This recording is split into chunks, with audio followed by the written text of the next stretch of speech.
Tetris Effect Connected is an upcoming release for the Xbox One, Xbox Series X, and Windows 10 through the Microsoft Store, and has 5 unique multiplayer modes across 3 different categories. My name is David, aka A Game Scout, and I'm excited to be able to reveal for the first time some of the details about these different modes, as I think there's going to be some big implications for certain parts of the Tetris community. So for some context, this is an update to Tetris Effect, which was developed by Tetsuya Mizuguchi and the team at Enhance and Monstars. Mizuguchi had wanted to do something with the Tetris property for a very long time, having become first hooked on the Sega arcade release of the game in his adolescent years. Towards the beginning of his career, he was particularly inspired by VR technology and the creative potential of combining music and visuals in gameplay, which is reflected in a lot of his early works such as the game Lumines. A decade and a half later, after finally getting the rights and years of production, he released his vision of Tetris in 2018. Called Tetris Effect, it did a lot to differentiate itself from previous iterations of the game. It introduced a brand new mechanic called the Zone, where you could get line clears much bigger than the standard 4. But perhaps the core theme of the game, keeping in spirit with the psychological effect it's named after, is to provide an immersive experience and make Tetris as aesthetically pleasing to play as possible. Each of the levels has a distinct visual theme that interacts with the gameplay. When I first got to test it out in full VR at the Classic Tetris World Championships in 2018, I was really impressed on a musical level how they incorporated the soundtrack into the gameplay. Through a combination of sound effects and musical chords, the player's piece movements and line clears actually directly contribute to the song playing in the background.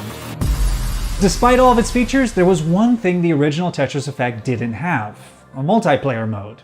At the time, it kind of made sense to me. With so many of the game's audio-visual aspects focused on being in sync with your board, I wasn't quite sure how they'd be able to make it work for a 2-player mode. But over the following 2 years, multiplayer Tetris has had several landmark moments to launch it more into the public eye. Tetris 99 jumped into the scene in a battle royale format on the Nintendo Switch, and NES Tetris tournaments surged in popularity as a new generation of young players entered the scene. So now, after an additional year of development, the release of Tetris Effect Connected is finally around the corner. So here's a quick rundown of all the different multiplayer modes. The first is Classic Score Attack, which plays just like a match at the Classic Tetris World Championships. Each competitor is given a separate game that plays just like NES Tetris to try and get the highest score possible before topping out. Whoever has the highest score at the end wins. There's no garbage sending here, and aside from pushdown points, the only way to score is through singles, doubles, triples, and Tetris line clears. So on the surface, while this may be the most simple of all the modes, that doesn't necessarily mean the strategy is. Similar to any traditional race with a finish line, the challenge is to pace your aggression in scoring to be able to beat your opponent before the levels get too fast for you. For the average player, that's probably going to be around level 19, or if you're a pro, level 29. Notably, this is the first time there's ever been a faithful multiplayer recreation of NES Tetris, allowing players to be able to have matches under the CTWC format without needing to get all of the old school gear traditionally used in the scene. Next up is Score Attack. Here the rules are similar for determining who wins and loses, it's all about the score, but you've got modern guideline features such as additional wall kicks, ghost pieces, a longer lock delay, and bonus points for advanced moves like T-spins, combos, back-to-backs, and all clears. In this mode, level 30 is designed to be the limit for most, and 40 to be the final barrier of impossibility. The following mode is the Zone Battle, which makes full use of the flagship feature of the first version of the game. The way the zone works is while you clear lines normally, your zone meter in the bottom left corner slowly fills up. When you choose to activate the zone, time comes to a halt, and whenever you clear a line, it moves to the bottom of the board. The time resumes when your zone charge ends or your next piece no longer fits on the board. The additional categories of line clears extend from the Octatris at 8 lines all the way up to an impossible Tetris at a staggering 22 lines. In multiplayer zone mode, although you can still send garbage the normal way with all the standard attacks, the zone allows you to take things to the next level. Suddenly, even a measly single is at least somewhat valuable, as it allows you to build up your zone charge. And the more lines you clear with the higher zone charge, the greater the bonus is for how much garbage you're gonna send. It's a constant necessity to monitor what your opponent is doing with their zone and how much you've got coming your way in the receiving queue, requiring you to decide if you'll need to counter zone. The second to last category is Connected. This is a next level version of the History mode from the original release, where the game gave you surprise challenges such as giant Minos, tiny Minos, or the entire board flipping upside down. The designers really wanted to have a way for players not just to work against each other, but together as well. The Connected mode introduces bosses that 3 players are able to fight against at the same time. There are many different bosses to defeat in order across the different skill levels, and they have a wide array of attacks, or blitzes, to send your way. Some of the easier ones do simple things like scrambling the board a little bit or taking away the hold piece, but as you move up, the blitzes get far more difficult to handle, such as not allowing rotations or adding blocks that have to be cleared twice before disappearing.